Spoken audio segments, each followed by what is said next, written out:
샤이 트럼프, 여론조사에 응하지 않는 숨겨진 트럼프 대통령의 지지자들을 말합니다.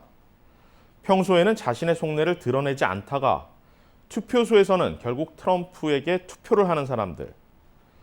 몬머스대의 설문조사 결과 내 주변에 샤이 트럼프가 있다고 생각한다는 응답자가 전체의 68%에 달했습니다. 반면 샤이 바이든이 있다고 답한 응답자는 그 절반도 안 되는 27%. 왜 유독 샤이 유권자들이 트럼프 대통령에게 많은 것일까? 도널드 트럼프 하면 떠오르는 여러 단어들. 부동산 재벌, 초호화 리조트, 백인 상류층. 그리고 대선 후보 때부터 거침없이 꺼내든 정책들. 미국 우선주의와 보호무역주의, 오바마 케어 폐지, 불법 이민자 추방에 국경 장벽 건설. 1960년대 민권운동 이래 미국에서 점차 금기시되어 온 말이나 행동들이 트럼프라는 인물로 인해 다시 되살아났고 여기에 많은 사람들이 드러내놓고 좋아할 수는 없지만 지지를 보냈다는 것입니다.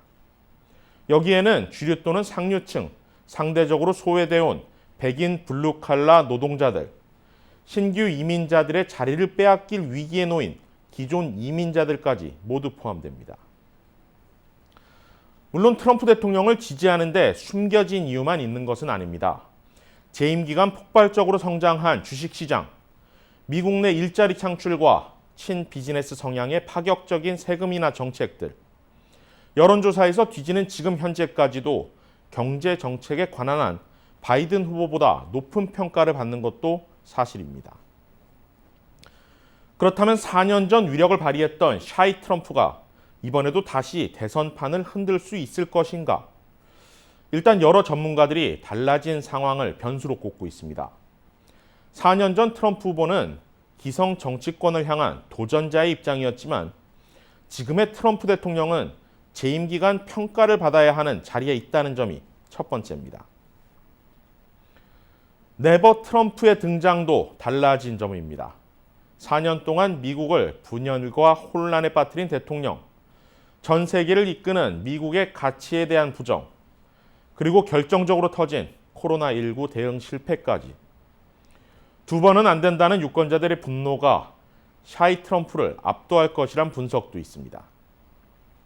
상당수 샤이 트럼프로 분류될 가능성이 높은 부동층이 올해 대선에서는 크게 줄어들 가능성도 있습니다. 역대 대선 사상 최고 투표율을 기록할 것이 확실시되는 올해 대선에서 사전 조기 투표에 나선 사람들이 지난 대선 총 투표자 수의 절반 가까이 달한다는 점은 부동층의 상당수가 이미 지지 후보를 결심했을 것이란 예상입니다. 그렇다면 트럼프 대통령이 이번 대선에서 불리한 여론조사를 딛고 역전할 수 있는 가능성은 무엇일까요? 첫 번째로 흑인 유권자들의 투표율입니다.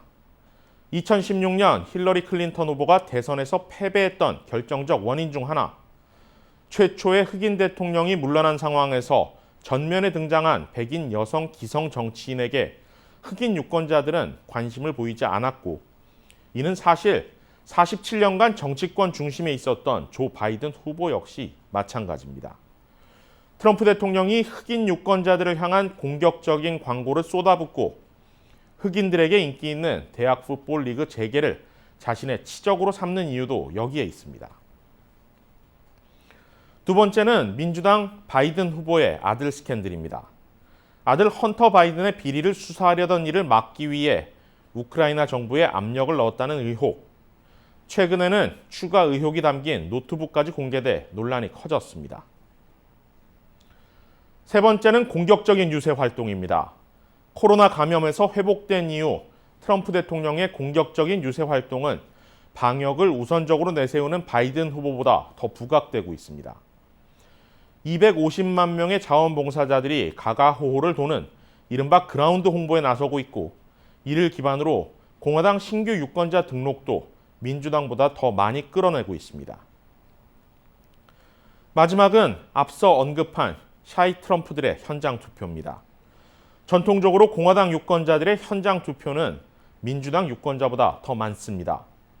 앞서 언급한 요소들이 적절히 시너지를 내 주요 접전 지역에서 막판 현장 투표에서 크게 앞설 경우 주요 경합주에서 트럼프 대통령이 승리할 수 있다는 판단입니다.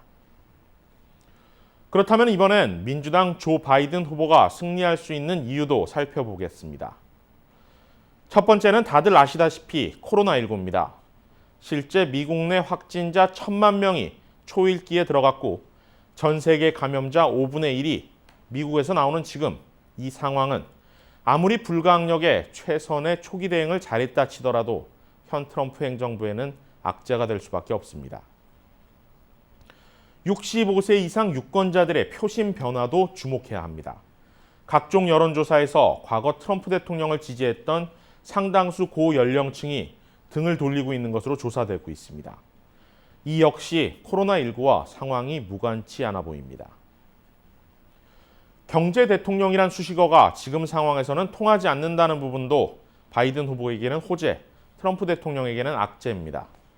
연이어 발생한 흑인 대상 경찰 총격 사살, 미 전역에서 일어난 분노의 시위는 트럼프 행정부 심판론으로 이어지고 있습니다.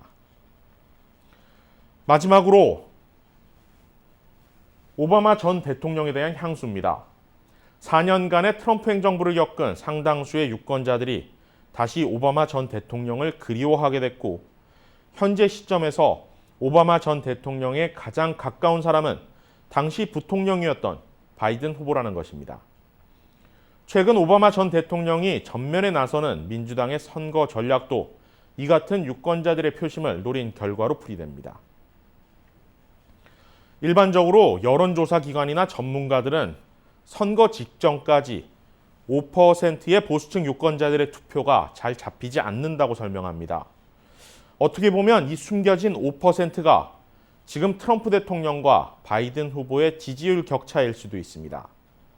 다만 4년이 지난 지금 민주당은 절대 샴페인을 터뜨리지 않고 있습니다.